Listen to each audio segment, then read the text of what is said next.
Hi, welcome again to Story Time. And as you know, I read stories that disrupt ableism, that disrupt disability stereotypes.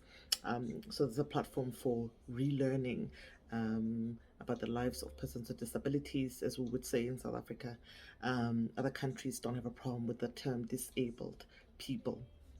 And tonight, the book reading chapter is from the book Disability Visibility, First Person Stories from the 21st Century, and it is edited by Alice Wong. This one I also accessed it on Amazon. I'm hoping this is a very good book, that it's available at your library near you. If you're unable to afford it, you know how it goes. So each chapter is written by a different author, a person with disabilities, and they tell stories from their own perspectives, and each one is very unique. It's a story of an author who is a physician and then becomes a patient, and has to straddle between, being a medical personnel as well as being a patient. There's another interesting story of a black woman who looks at her life differently as a disabled woman, how she celebrates the life, who believes in nurturing disabled black joy. There's an author who was a prisoner, a deaf prisoner, and how there was no access to ASL, American Sign Language, in prison, and how that was a barrier to accessing justice. There's a story of a mother who's struggling, being a disabled or chronically ill mother, and how that affects their parenting. So there's a variety. The book has a variety of stories. Very interesting. You can learn a lot from. That I chose to read today is a fascinating one. It made me think of sci-fi, and it's about Crip Time. Reimagining time or rethinking the concept of time and how it relates to living with or having a disabling illness. Very interesting. I also chose, this outfit because I thought it reminded me of galaxies and travel through time. In the background, I'm playing on repeat Zama Job's Ndaoyami, because this reimagining of and introducing this concept of Crip Time is about our space, our bodies, as chronically ill people. Um, my approach is that I speak to the authors prior to uploading the recording of me reading at the chapter, so they will see your comments and inputs, and don't be shy. And in this book reading chapter, it's quite intense. It was very personal. I was reflecting as I was reading it. I read it a couple of times as part of my preparation, but also, because I saw myself in many aspects in the way that the author penned this chapter, and how she intersected this concept of Crip Time and her life as a disabled, chronically ill woman. There are going to be new concepts that you're not familiar with. Don't be shy to use a dictionary, and I really hope you enjoy listening and re-listening. In the coming weeks, I'll be bringing Big back home to Africa, so we'll be checking out some material from African or South African authors on disability. And I just want to say that the use of the term crip comes from the term cripple. But please, as a non-disabled person, do not go around using the word crip, because the term has been reclaimed by the disabled community. So don't go around using the word crip, okay? But in the meantime, come travel with me through Crip Time. 6 Ways of Looking at Crip Time by Ellen Samuels. When disabled folks talk about Crip Time, sometimes we just mean that we're late all the time. Maybe because we need more sleep than non-disabled people. Maybe because the accessible gate in the train station was locked. But other times, when we talk about Crip Time, we mean something more beautiful and forgiving. We mean, as my friend Margaret Price explains in her book, Mad at School, we live our lives with a flexible approach to normative timeframes, like work schedules, deadlines, or even just waking and sleeping. Ellison Kafer, author of Feminist, Queer, Crip, says that rather than bend disabled bodies and minds to meet the clock, Crip Time bends the clock to meet disabled bodies and minds. I have embraced this beautiful notion for many years, living within the embrace of a Crip Time that lets me define my own normal. And yet recently, I have found myself thinking about the less appealing aspects of Crip Time, aspects that are harder to see as liberatory, more challenging to find a way to celebrate. Now in my 40s, as I reflect on my life, these other ways of looking at Crip Time have been pressing deeply, leaving their mark. I keep returning in my mind to a moment in a doctor's office in the summer of 1995. I was 23 years old and had recently entered the world of disabling illness, had crossed some invisible and excruciating threshold from being someone with health problems to being a problem apparently insolvable. I had come to this doctor, a psychiatrist, after many months and many doctors searching for a diagnosis to explain my constant pain, weight loss, wavering legs, and thumping heart. Like the others, this doctor didn't have an answer. What he did offer, though, was a remarkable compassion and willingness to listen. What I keep coming back to is this one thing he said to me. You've lost so much already in your life, your parents, your health, your independence. You have a level of loss we would usually expect to see in someone in the 70s. Crip time is travel time. Disability and illness have the power to extract us from linear progressive time with its normative life stages and cast us into a wormhole of backward and forward acceleration, jerky stops and starts, tedious intervals, and abrupt endings. Some of us contend with the impairments of old age while still young. Some of us are treated like children, no matter how old we get. The medical language of illness tries to reimpose the linear, speaking in terms of chronic, the progressive, and the terminal, of relapses in stages. But we who occupy the bodies of Crip Time know that we are never linear, and we rage silently, or not so silently, at the calm straightforwardness of those who live in the sheltered spaces of normative time. I swim in the warm water therapy pool at my gym, usually accompanied by men and women in the 60s and 70s and 80s. They give me sideways glances, sometimes hostile, sometimes curious. Why are you here in our space? Why aren't you in the regular pool with the other young, healthy-looking swimmers, turning in laps back and forth? I smile at them. I answer their questions politely. But here's something I rarely admit.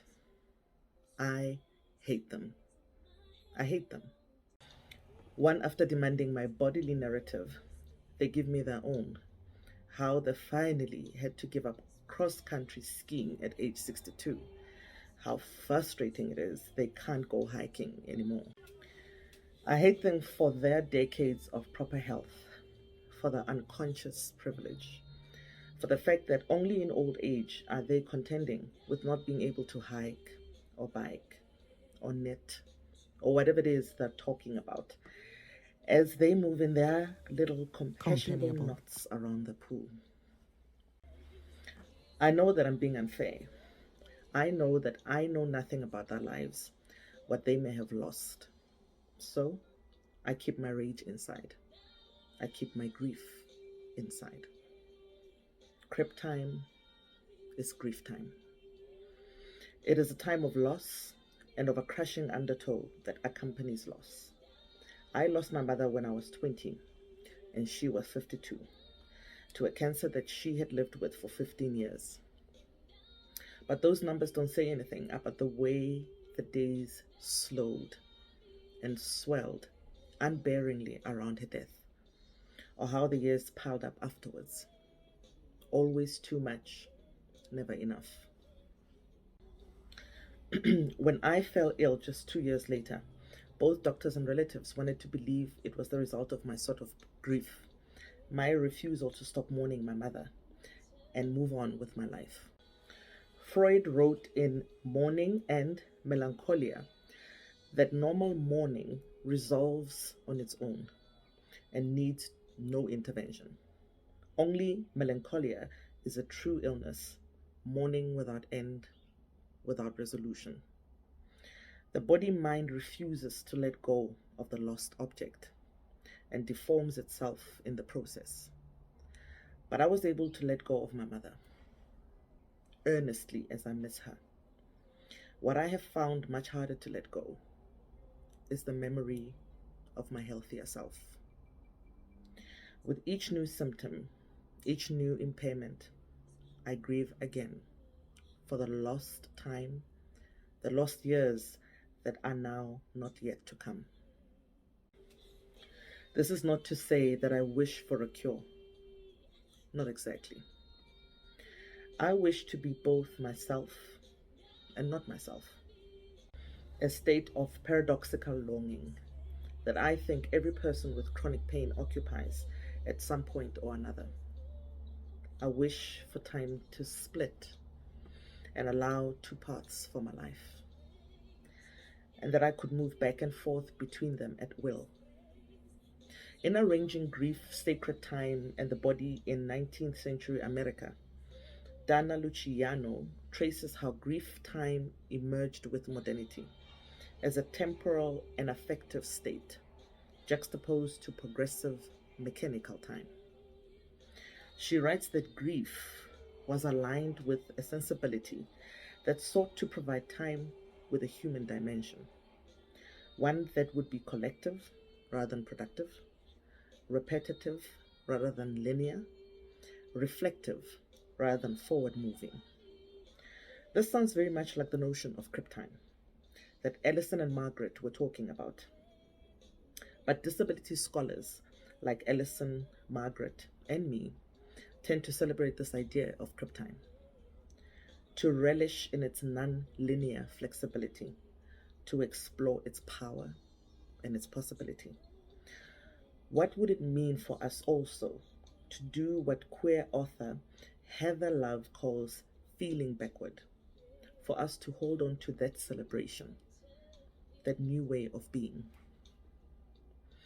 and yet also allow ourselves to feel the pain of Crip Time, its melancholy, its brokenness. For Crip Time is broken time. It requires us to break in our bodies and minds to new rhythms, new patterns of thinking and feeling, and moving through the world. It forces us to take breaks, even when we don't want to, even when we want to keep going, to move ahead. It insists that we listen to our body minds so closely, so attentively, in a culture that tells us to divide the two and push the body away from us, while also pushing it beyond its limits. Crip Time means listening to the broken languages of our bodies, translating them, honoring their words. A year after I sat in that psychiatrist's office, learning to recognize what I had lost, I was once again back to the path of health, or to what I wanted to believe would be health. I was practicing Tai Chi every day, learning how to move slowly and gracefully through the world as part of a group, all making the same movements, synchronized, flowing. I felt more at home in my body, with other people's bodies, than I ever have. Then it all came apart. My Tai Chi instructor kept explaining to me how to align my hips, kept looking at me quizzically and saying, I don't know what you're doing that's wrong. Then one day at home, I reached a book on a shelf and felt my hips separate from my body, pain zinging down my leg, which quickly turned numb. It happened in a flash, and it also lasted forever. It took me 6 long months in physical therapy to get back where I could walk more than a few steps, and I was never again able to walk as far as I had before. Tai Chi, which I love deeply and which was supposed to fix me, broke me instead. It moved in one direction, and my body moved in another. And so I moved backward instead of forward, not into a state of health, but further into the world of disability, the world I was now coming to understand as my own. I moved from someone who kept getting sick over and over to someone who was sick all the time, whose inner clock was attuned to my own physical state rather than the external routines of a society ordered around bodies that were not like mine. Crip time is sick time.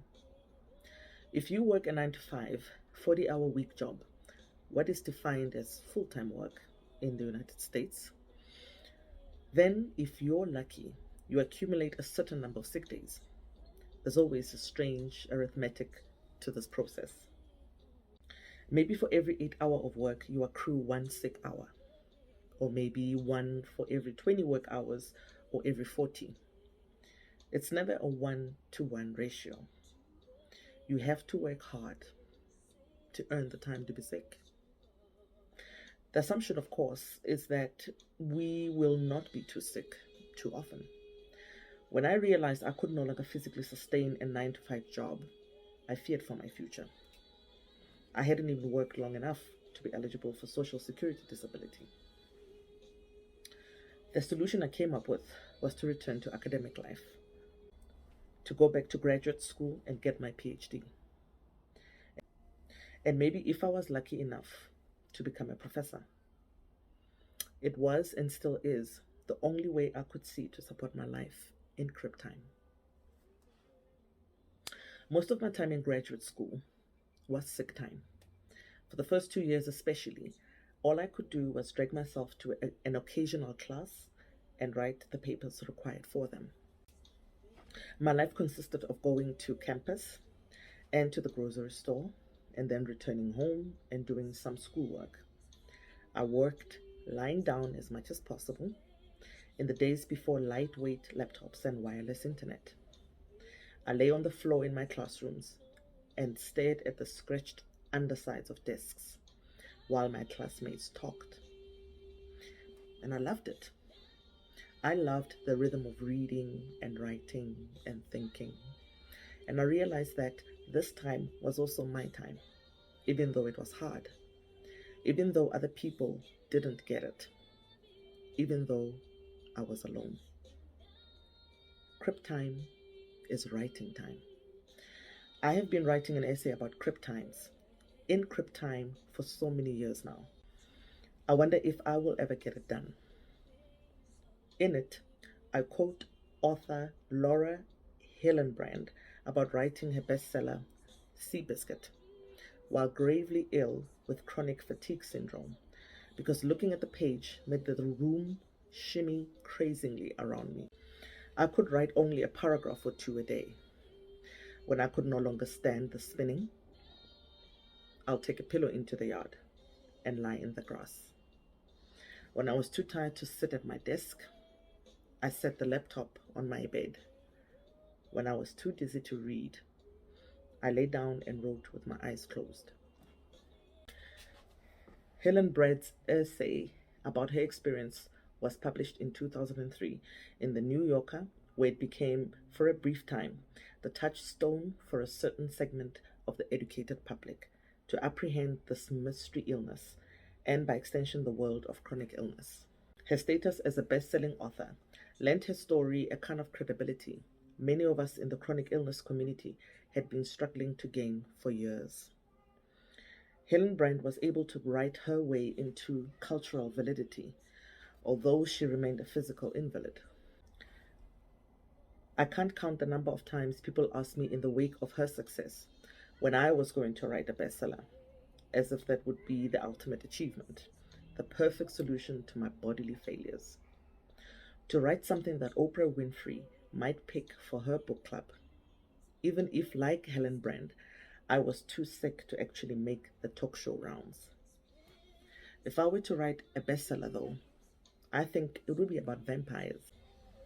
Zombies seem more in vogue these days, and I do often feel like a zombie, especially if I've had less than 10 hours of sleep.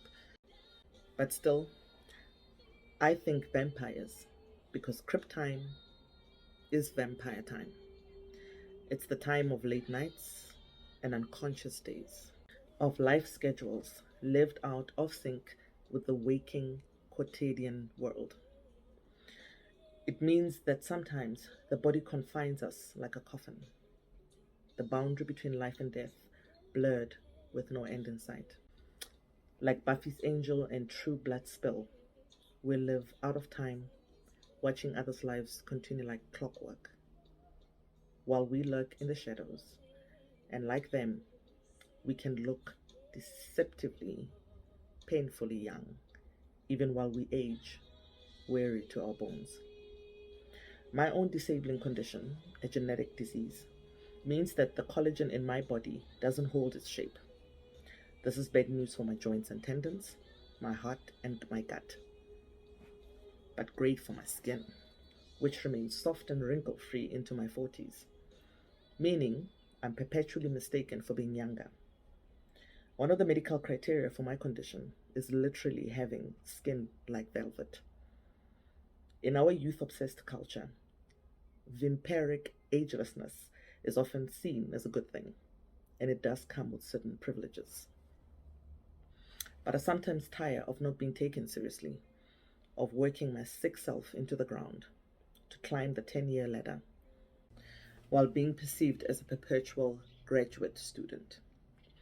And on a deeper level, being a Crip vampire spins me back into a whirlpool of time travel. I look 25 and feel 85 and just want to live like the other 40 somethings I know. I want to be aligned, synchronous, part of the regular order of the world, like the leaves just now turning as the year spins towards its end. I want sometimes to be part of nature, to live within its time, but I don't. My life has turned another way. I live in Crip Time now.